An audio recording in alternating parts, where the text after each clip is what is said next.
이 하나님의 말씀 봉독할 때 주께서 성경에 명하신 바를 따라 주의 말씀 잘 받는 표로 우리 크게 아멘합니다. 봉독합니다. 이스라엘 족속이 애굽 고센 땅에 거주하며 거기서 생업을 얻어 생육하고 번성하였더라. 야곱이 애굽 땅에 17년을 거주하였으니 그의 나이가 147세라.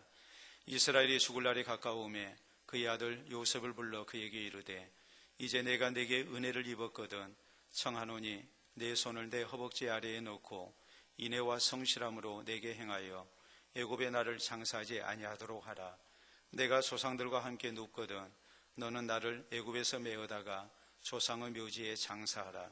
요셉이 이르되 내가 아버지의 말씀대로 행하리이다. 야곱이 또 이르되 내게 맹세하라 하매 그가 맹세하니 이스라엘이 침상머리에서 하나님께 경배하니라. 아멘.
아멘.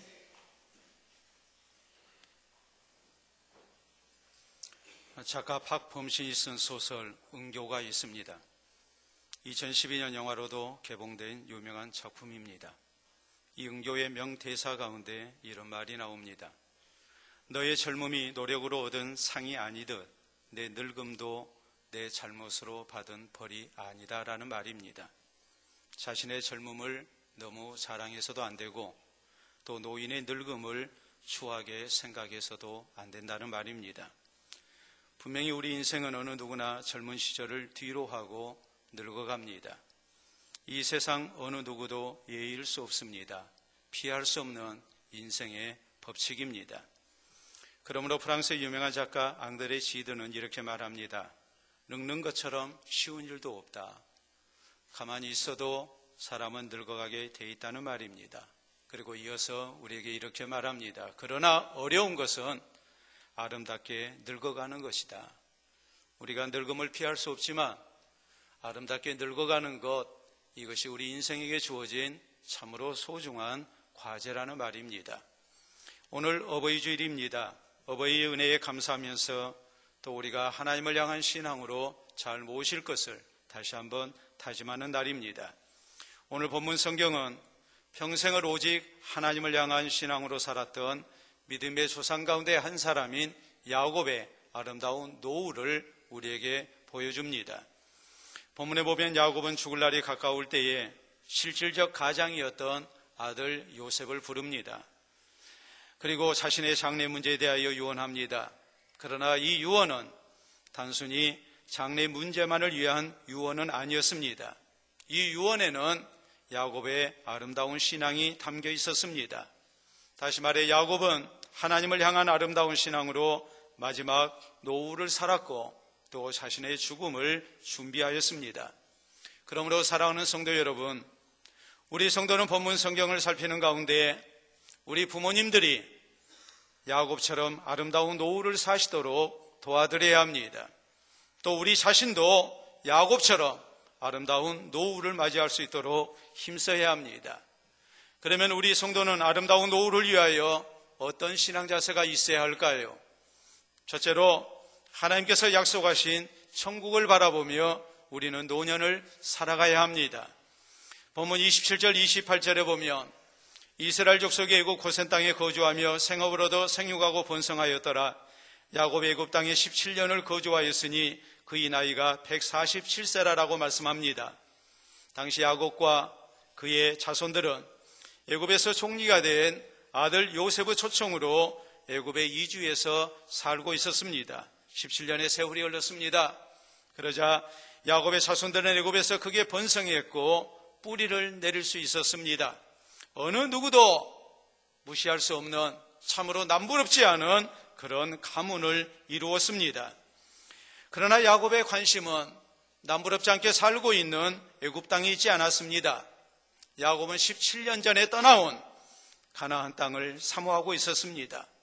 그 이유가 무엇일까요? 그것은 가나안 땅은 하나님께서 야곱의 할아버지가 되는 아브라함과 그의 자손들에게 주시겠다고 약속하신 땅이기 때문입니다. 그러므로 야곱은 아무리 애굽이 살기 좋은 땅이라 할지라도 그것은 임시로 거치하는 것이라고 생각했습니다. 오직 가나안 땅만이 자신과 그리고 자기의 자손들이 영원히 살아야 할 땅이라고 굳게 믿었습니다. 그러므로 야곱은 아무리 좋은 애굽 땅에 산다 할지라도 이제 죽을 때가 됐을 때 죽고 난 다음에라도 고향 땅에 묻히기를 원했던 겁니다. 그러므로 29절로 30절에 보면 야곱은 죽을 날이 가까우자 아들 요셉을 부릅니다. 그리고 자신의 장래 문제에 대해서 유언합니다. 이제 내가 내게 은혜를 입었거든 청하노니 내 손을 내 허벅지 아래에 놓고 인애와 성실함으로 내게 행하여 애굽에 나를 장사하지 아니하도록 하라. 내가 조상들과 함께 눕거든 너는 나를 애굽에서 메어다가 조상의 묘지에 장사하라고 말합니다. 죽거든 애굽 땅에 묻지 마라. 내 고향 땅 가나안 땅 조상의 묘지가 있는 곳 선영에 나를 장사하라고 당부하고 또 당부합니다. 오직 하나님께서 약속하신 가나안 땅만 바라봅니다. 죽고 난 다음에라도 하나님께서 약속하신 땅에 묻히기를 간절히 소망합니다. 그러므로 우리가 믿음장이라고 말씀하는 성경 히브리서 11장에 보면 야곱의 이 신앙에 대해서 성경은 이렇게 증거합니다. 이 땅에서 외국인과 나그네로 살면서 하나님께서 약속하신 더 나은 본향을 사모했다라고 증거합니다. 이 땅에서 아무리 부경화를 누리고 또 이 땅이 아무리 좋다 할지라도 야곱의 마음은 오직 하나님이 약속하신 가나안 땅에 있었습니다. 그 땅으로 가야 한다고 그는 믿었고 또 자식에게 이것을 부탁하고 있는 겁니다. 그렇기 때문에 우리 성도도 야곱처럼 하나님께서 우리에게 약속하신 가나안 땅, 다시 말해 천국을 바라보며 우리가 노년을 살아야 합니다. 우리가 신앙생활하는 귀한 목적이 바로 거기 있기 때문입니다.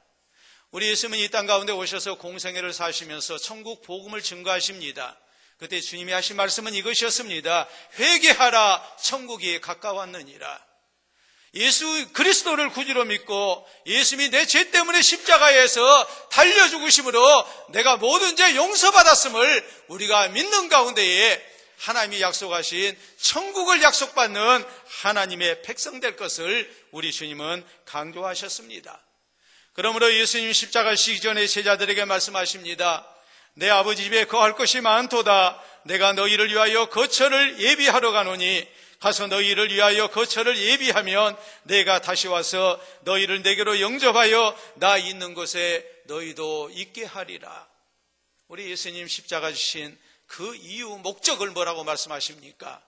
이제 예수님께서 우리의 죄 때문에 십자가에 달려 죽으시고 부활 승천하셔서 다시 오시게 될 때에 하늘에 예비해 두신 하나님 나라의 거처를, 영원한 거처를 우리에게 주시기 위함이라고 말씀하십니다. 이것 때문에 우리 주님께서 다시 오시겠다고 말씀하십니다. 이어서 요한복음 14장 6절에 말씀하십니다. 내가 곧 길이요 진리요 생명이니 나로 말미암지 않고는 아버지께로 올 자가 없느니라. 오직 예수님을 구주로 믿는 사람만이 천국의 영원한 거처, 영생을 누리는 하나님 나라의 영광 가운데 들어갈 수 있음을 주님께서는 분명하게 선포하셨습니다. 성경의 맨 마지막 요한계시록에 보면 성경은 우리에게 말씀하십니다. 천국의 아름다움을 우리에게 강조하면서 예수 그리스도의 재림과 더불어서 우리가 천국 들어가게 될 그날이 있음을 우리에게 믿고 그날을 기다리면서 천국에 합당한 성도로서 이 땅을 살아가야 함을 우리에게 강조합니다. 신실한 하나님의 사람이었던 사도 바울은 빌립보서 1장에 이런 고백을 합니다. 나는 세상에서 사는 것보다 빨리 죽어서 천국 가는 것을 더 소망한다고 했습니다. 그 정도로 하나님 나라를 사모하며 살았습니다. 노년에 더더욱 그랬습니다. 빌립보서 3장 20절에 말씀합니다. 우리의 시민권은 하늘에 있는지라. 우리 성도가 궁극적으로 가야 할 것은 하나님 나라라는 사실을 강조하고 또 강조합니다. 골로새서 3장에 보면은 또 말씀합니다. 너희는 위의 것을 찾으라고 말씀합니다. 땅의 것을 생각하지 마라. 위의 것을 찾는 신앙생활을 하라고 말씀합니다. 아무리 세상이 좋고 또 좋아도 우리가 세상에서의 부귀영화보다도 하나님 나라의 영광을 바라고 하나님 나라의 영생을 바라며 영원한 구원을 바라며 우리가 신앙생활을 해야 한다는 말입니다. 중세의 신실한 그리스도인 하면 바로 프랜시스를 들 수 있습니다. 프랜시스가 죽을 병에 걸렸습니다. 의사는 고민하지 않았습니다. 신실한 신앙을 가진 프랜시스이기 때문에 그에게 죽음을 감출 필요가 없다고 판단했기 때문입니다. 그러므로 프랜시스에게 얘기합니다. 선생님, 이제 사실 날이 얼마 남지 않았습니다. 준비하셔야 합니다. 프랜시스는 이 말을 듣고 조금도 낙담하지 않았습니다. 놀라지 않습니다. 슬퍼하지 않았습니다. 얼굴에 기쁨이 가득한 가운데 하나님을 찬송합니다. 나의 죽음을 인하여 주를 찬양할지라. 죽음에서 피할 수 없으면 복 중에 복이니 두 번째 죽음이 우리를 해치 못하리라. 하나님 뜻에 자기를 맡기는 자여 그대에게 복이 있으리라라고 말합니다. 이 세상을 떠나는 것, 죽음까지도 하나님의 복이라고 확신합니다. 그 이유가 무엇입니까? 죽고 난 다음에 둘째 사망이 없기 때문입니다. 지옥의 영원한 죽음과 형벌이 없기 때문입니다. 대신 성도에게는 죽고 난 다음에 천국의 영생이 있기 때문에 이 땅에서 내가 누리는 행복보다도 비교할 수 없는 하늘의 행복을, 하늘의 영광을 내가 약속받았기 때문에, 그것 때문에 죽음까지도 감사했고 복이라고 고백한 것입니다.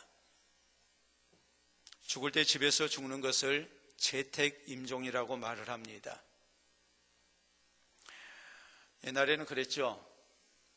집에서 죽지 않고 밖에서 죽으면 뭐라고 그랬습니까? 객사라고 그러죠.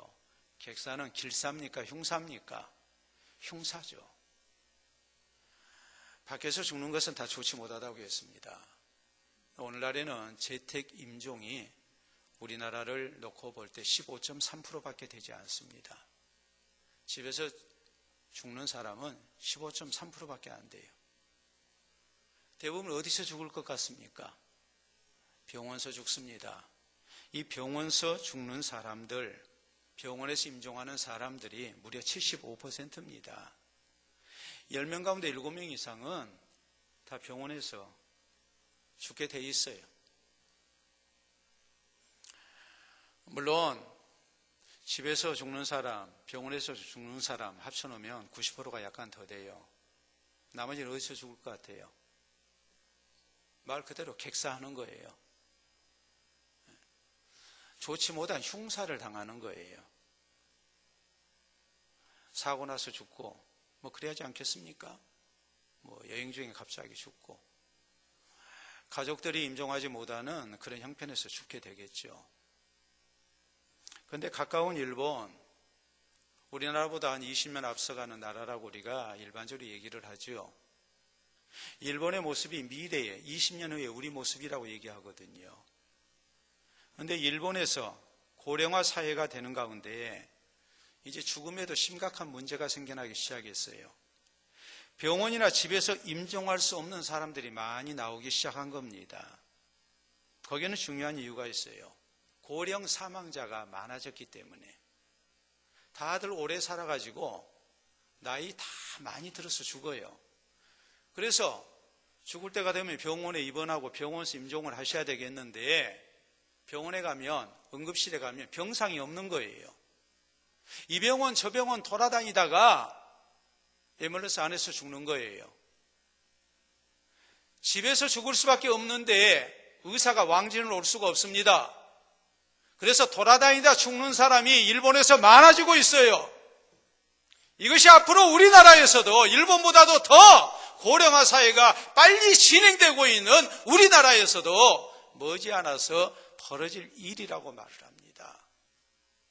그러나 사랑하는 성도 여러분, 이렇게 죽을 자리를 찾지 못하고 죽는 사람을 임종난민이라고 얘기하는데, 이런 임종난민보다도 더 중요한 것이 뭐겠습니까?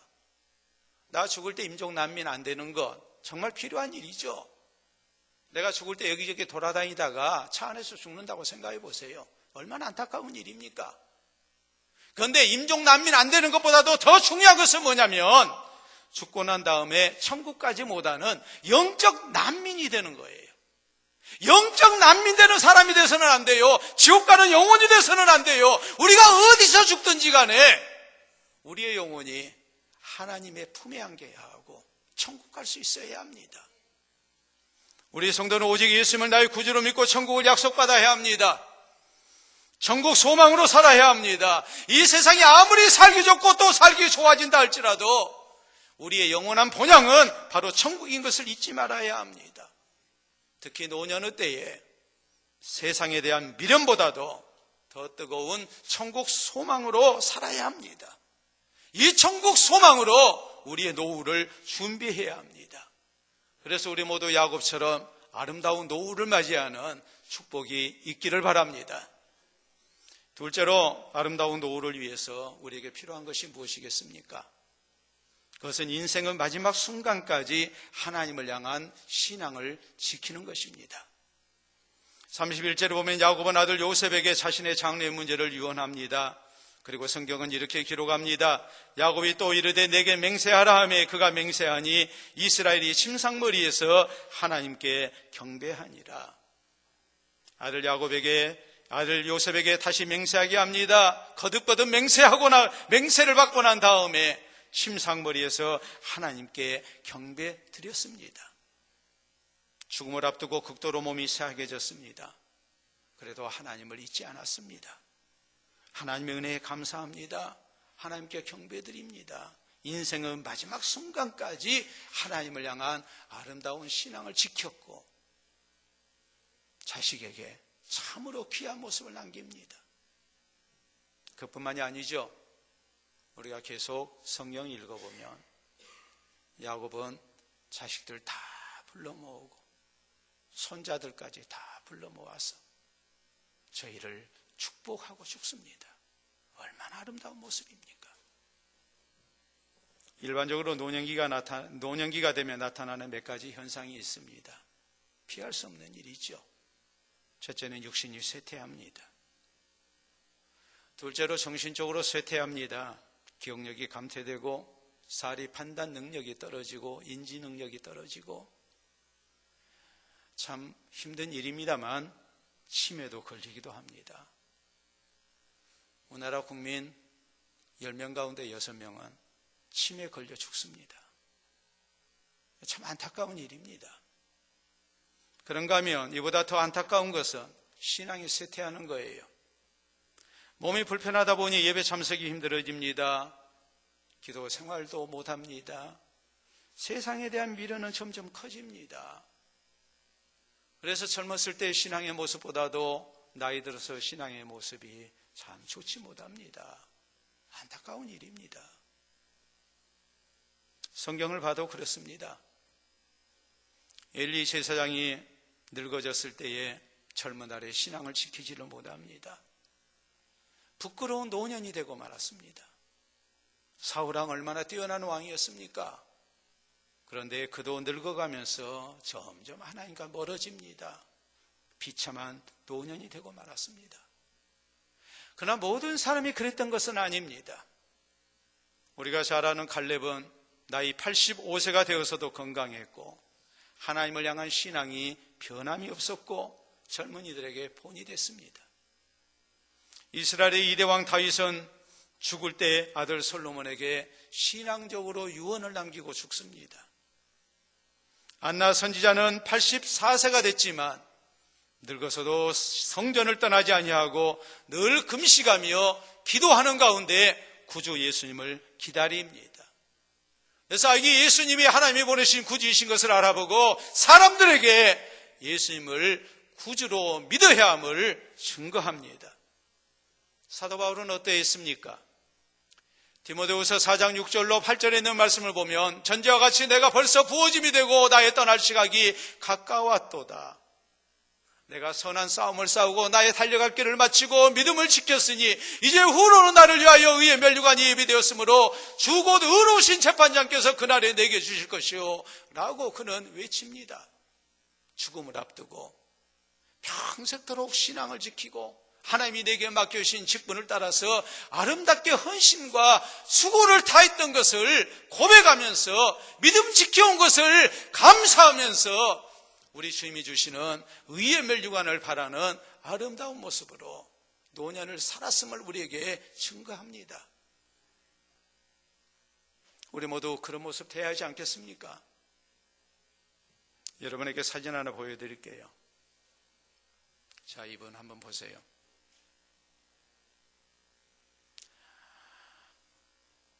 자, 여기 노신사 한 분이 계십니다. 여러분 보실 때 연세가 얼마나 되신 것 같아요? 저분 얼마나 된 것 같아요? 네? 제 나이라고요? 얼마나 된 것 같아요? 네. 어떤 분은 80이라고 얘기하고 80세에도 저렇게 멋있으면 좋죠. 안 그래요? 90이라고 하신 분도 있고 그러는데 100세입니다. 우리나라 원로 철학자요 또 연세대 명예교수인 김영석 교수님이십니다. 이분이 올해 100세 됐어요. 1920년생. 우리 나이로 100세가 되셨어요. 이분이 2016년에 이런 책을 냈습니다. 한번 볼까요? 자, 100년을 살아보니. 이 책 내신 때가 2016년이니까 1920년생이라고 그랬죠. 우리 나이로 97세예요. 제가 저 책을 읽으면서 좀 걱정을 했어요. 왜 걱정을 했냐면 어르신들은 하룻밤에 안녕할 수 있잖아요. 그래 안 그래요? 근데 아직 100년 못 살았는데 100년을 살아보니 하고 97세 때 저 책을 내셨으니까 저분 저러다가 100년 못 살면 어쩌려고 저러시나 하고서 제가 마음으로 이렇게 좀 염려를 했어요. 그런데 이분이 이 책에서 자신의 평생의 삶의 자세를 이렇게 밝힙니다. 조심조심. 항상 조심조심 나는 살았다. 그리고 미리미리예요. 미리미리는 뭐냐면 강의 준비도 보름 전에 한 달 전에 미리미리 해놓은 거예요. 모든 일을 미리미리 했어요. 그리고 이분이 100년을 살아보니 하면서 또 느낀 소회를 말씀하시는데 그게 뭐냐면 더불어 살아야 되겠더라. 세상은 나 혼자 사는 건 아니다. 더불어 살아야 한다. 그리고 또 하나 강조한 게 뭐냐면 늙을수록 공부해야 한다. 공부하기. 조심조심 미리미리 더불어 살기, 그 다음에 공부하기 그랬어요. 그리고 사시는 말씀이 뭐였냐면 사람은 성장하는 한 늙지 않는다 그랬어요. 나이 들어서도 계속 성장할 수 있어야 한다는 말이죠. 그래서 이분이 건강관리를 열심히 하십니다. 수영하시고 몇 세가 됐는데요? 97세가 되셨을 때도 지금도 100세가 돼서도 수영을 하고 계세요. 그리고 계속 공부하시고 또 강의도 하시고 대단하시죠? 그리고 작년 2018년에 우리나라에 99세가 되셨을 때 또 이런 책을 내셨어요. 자, 한번 보세요. 왜 우리에게 기독교가 필요한가? 우리가 개인 구원을 받기 위해서, 우리가 예수님을 구주로 믿어서 구원받기 위해서 우리에게 기독교가 필요하다. 또 사회 구원을 위해서 이 사회를 하나님이 기뻐하신 세상으로 만들 책임이 우리에게 있다. 우리 기독교가 그 사명을 감당해야 한다. 이 하나님 나라 건설을 위해서 우리 기독교가 존재해야 한다. 이렇게 강력하게 주장을 하십니다. 그런데 올해 또 책을 한 권 내셨어요. 자, 교회 밖 하나님 나라라는 책이에요. 이게 지금 100세에 내신 책이거든요. 100세. 저분이 내신 책이 다 신학적인 입장에서 동의할 수 있는 건 아니에요. 우리가 좀 다른 부분이 있어요.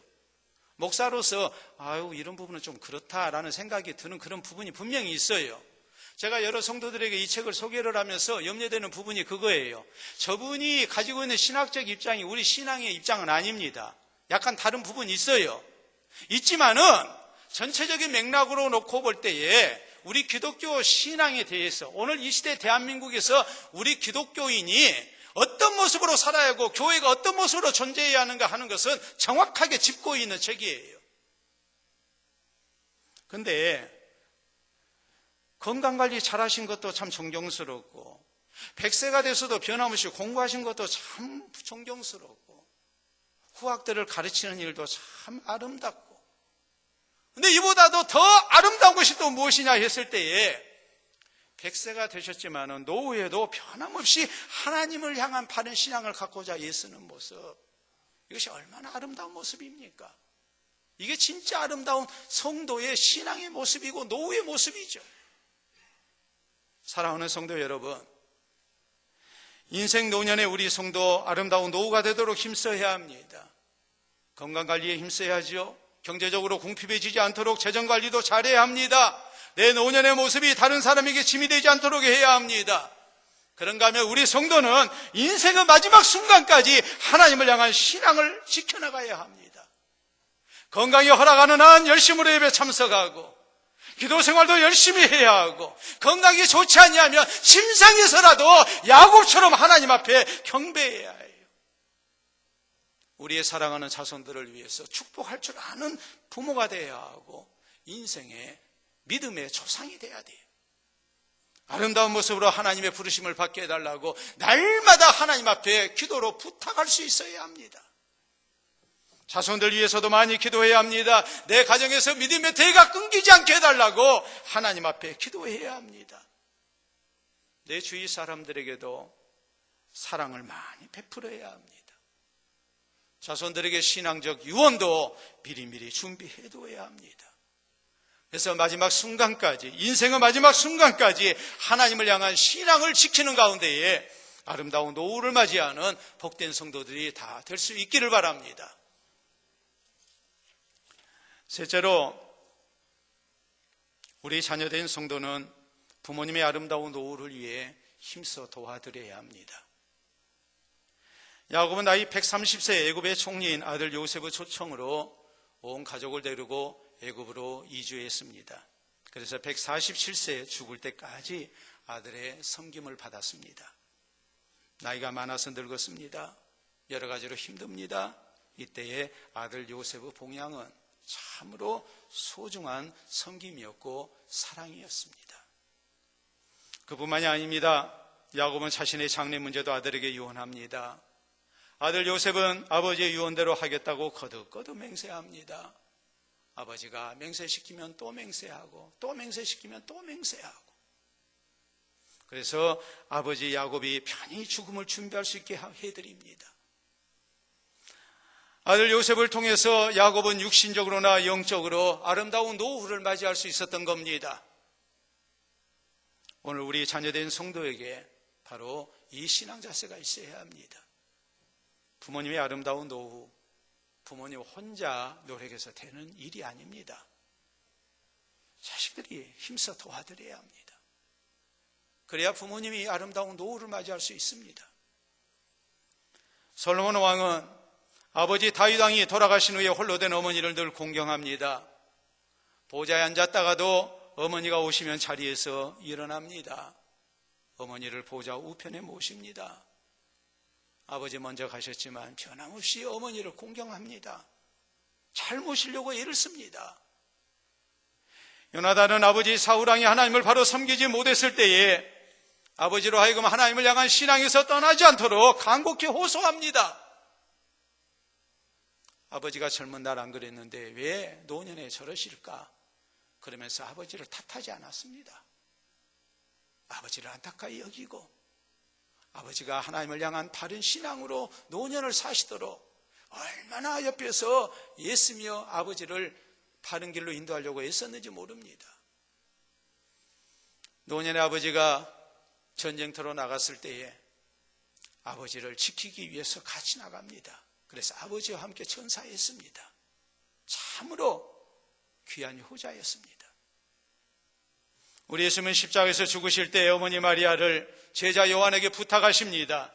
그러므로 요한은 예수님의 어머니 마리아를 자기 어머니로 평생토록 모십니다. 우리 예수님 마지막 죽음의 순간까지 어머니 아름다운 노후를 위해서 힘써 도와드린 겁니다.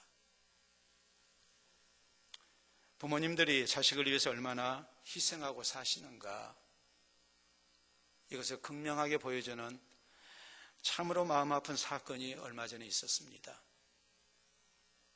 지금부터 1년 반 전인 지난 2017년 12월 29일입니다. 37살 난 아들이 있는데 이 아들이 백수입니다. 그날도 술 취한 상태로 TV를 시청하고 있었습니다. 어머니가 그 모습을 보니까 속이 터지죠. 그래서 아들에게 한 말 했습니다. 놀지만 말고 뭐든지 좀 해야 하지 않겠냐. 그랬더니 아들이 어머니에게 잔소리하지 말라고 어머니를 흉기로 살해했습니다. 어머니가 피 흘린 채 쓰러져 있는데 이 어머니를 방치한 채 아들이 도망갑니다. 어머니가 숨 넘어가기 전 죽어가는 그 순간 아들을 향해서 말합니다. 피 묻은 옷 갈아입고 가라. 피 묻은 옷 갈아입고 가라. 참 안타까운 일이죠. 그게 부모고 그 부모님의 사랑으로 오늘 내가 있는 거다 이 말이에요. 그런가 하면 중국의 구이저우 대학교에 후민 경제학 교수 59살 됐는데 이번에 강의가 매스컴에 소개돼서 전 세계적으로 큰 감동이 이렇게 일어났어요. 자, 사진 한번 보도록 할게요. 이 후민 교수, 59살 된 후민 교수가 이제 강의하는 모습이에요. 학생들이 많죠. 근데 저 강의하는 모습이 감동이 된 게 아니라 학생들 가운데 이 모습 때문에 감동이 됐어요. 자, 다음 사진 봐보세요. 학생 가운데 아주 연로하신 할머니가 한 분 계신 거예요. 왜 졸고 있죠? 이 사람이 누구냐면 80노년에 계시는 중증 치매 환자예요. 바로 후민 교수의 어머니예요. 문제는 이 어머니를 돌봐줄 사람이 없는 거예요. 음료수와 세제를 구분을 못해요. 세제를 음료수인 줄 알고 마셔버려요. 그러니까 혼자 둬서는 안 되죠. 다른 동생이 있어요. 근데 어머니가 치매에 걸려가지고 다른 가족은 알아보지 못하고 이 교수만 알아보는 거예요. 이 아들만 알아보는 거예요. 그러니까 이 아들이 강의를 해야 하는데, 직장에 나가서 학생들을 가르쳐야 하는데 어머니를 집에 둘 수가 없는 겁니다. 이 어머니를 모시고 학교에 출근하는 거예요.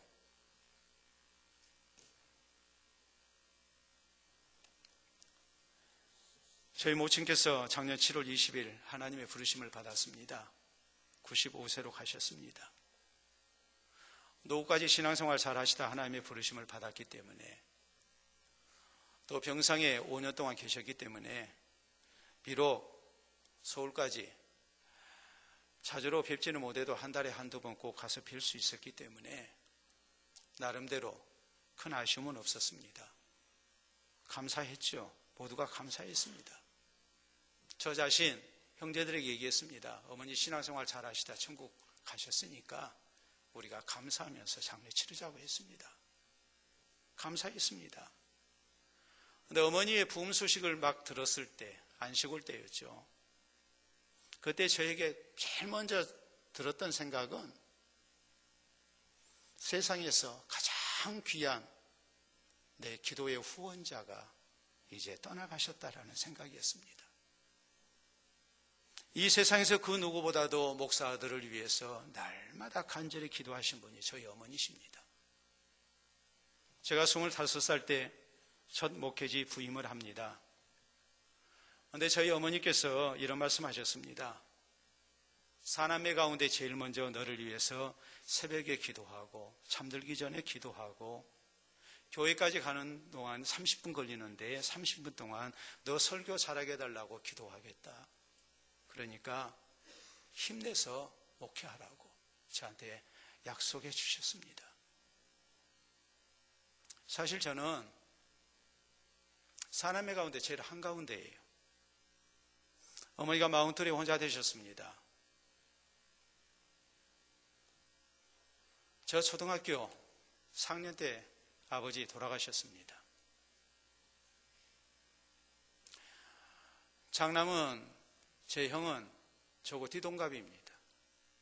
대학 다니고 있었습니다. 어머니에게는 남편 같은 존재입니다. 이 아들 의지하고 사셨습니다. 누나 외동딸입니다. 그리고 연년생 막내가 있습니다. 저는 항상 가운데서 사춘기 때, 반항기 때 그런 생각을 가졌어요.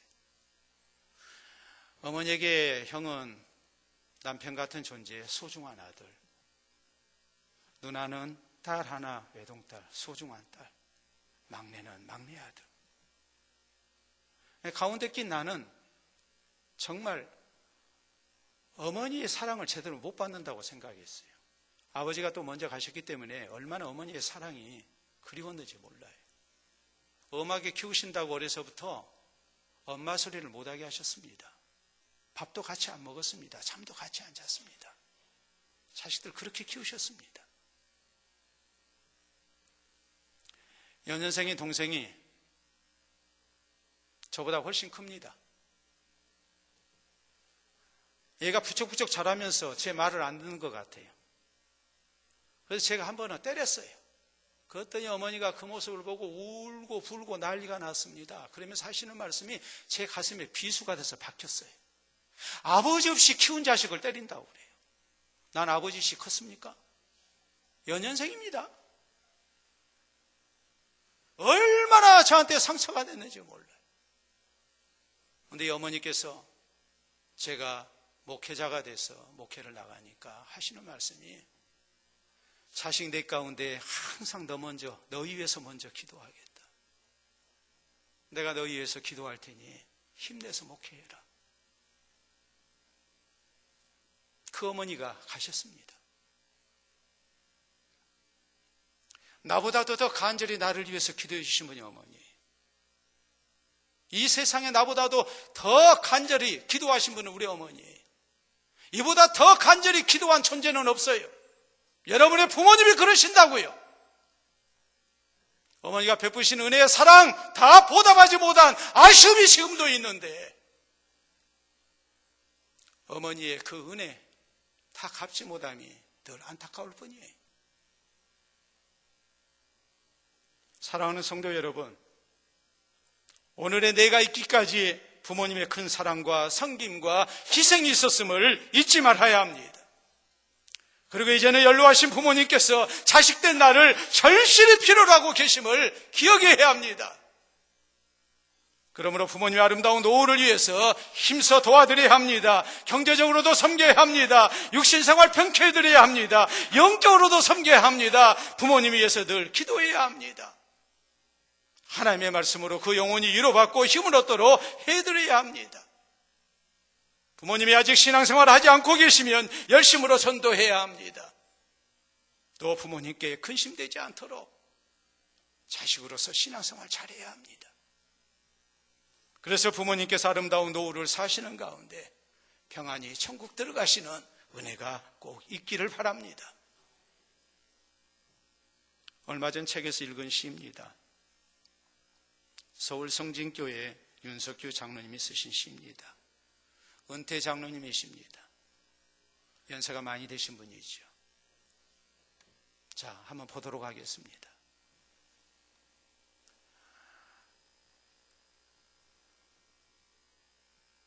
백세 어머니 윤석규 장로. 어머님을 모시고 살고 싶었는데 작년 말 100세를 며칠 앞둔 어머님을 시골에서 모셔왔습니다. 어머님은 세월을 오르락 내리락 그제는 30, 40대 돼 어머니 되어 내 먹을거리 입을거리 챙기시고 이야기 보따리 풀어놓으십니다. 어제는 4살 어린아이 보이는 것이 궁금하여 이것저것 만지고 열어보고 그러다 고장내고 오늘은 갓난아기 말도 알아듣지 못하시고 화장실 사용법도 잊어버리십니다. 어느 때는 총기 왕성하여 내가 그것도 모를 줄 알아? 나 바보 아니다. 묻는 말에 대답도 잘 하십니다. 나 자랄 때 어머님은 내 하는 짓이 믿기도 하였겠지만 귀엽고 대견하고 그저 사랑스러운 자식인지라 다독이며 키우셨겠죠. 이제 내 차례가 되었습니다. 생을 마치실 때까지 어른스러우시면 아이 되고 아이스러우시면 어른 되어 어머니 세월 맞춰 모시렵니다. 100세 된 어머니의 아름다운 노후를 위해서 자식으로서 힘써 섬기고 도와드릴 것을 다짐하고 있습니다. 사랑하는 성도 여러분, 늙음은 저절로 찾아옵니다. 그러나 아름다운 노후는 저절로 찾아오지 않습니다. 우리 성도는 아름다운 노후를 위해서 잘 준비해야 합니다. 하나님께서 약속하신 천국을 바라보며 노년을 살아야 합니다. 인생의 마지막 순간까지 하나님 향한 신앙을 지켜야 합니다. 자녀된 우리 성도는 부모님의 아름다운 노후를 위하여 힘써 도와드려야 합니다. 오늘 어버이 주일에 우리 모두 이 신앙 자세와 다짐이 있어야 합니다. 그래서 부모님께서 아름다운 노후를 사시다가 평안한 중에 천국에 넉넉히 들어가는 아름다운 은혜와 축복이 충만하시기를 우리 주님의 이름으로 축원드립니다. 우리 함께 기도합시다. 내 부모님 어떻게 모실 겁니까? 그 어느 때보다도 고생하고 사셨던 우리 부모님들 아니십니까?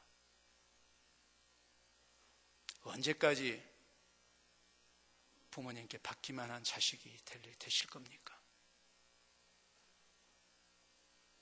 부모님 잘 모시고자 다짐해야 합니다. 노년에 계신 우리 성도님들 천국 약속되어 있음을 기억하시고 마지막까지 신앙생활 잘하게 노라고 또 다짐하십시오. 그래서 부모님의 노후가 부모님께나 자식된 우리에게나 늘 기쁨과 감사가 되고 참으로 아름다운 모습으로 천국 들어가시는 축복이 되도록 우리 함께 아름다운 다짐의 기도 드릴 수 있기를 바랍니다. 기도합니다.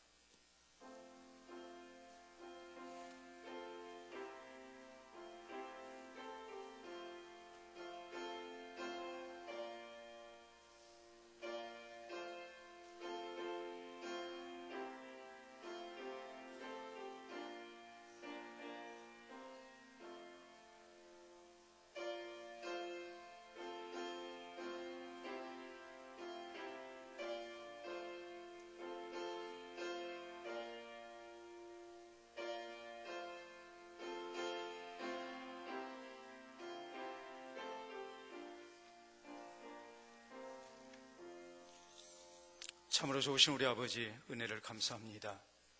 우리를 세상 가운데 보내실 때 구원 얻는 하나님의 자녀로 보내시고 또한 좋은 부모님 만나고 또 좋은 자식으로 또한 우리를 서로 만날 수 있게 하셔서 아름다운 가정을 이루는 가운데 이날까지 살아올 수 있도록 은혜 주시니 감사합니다.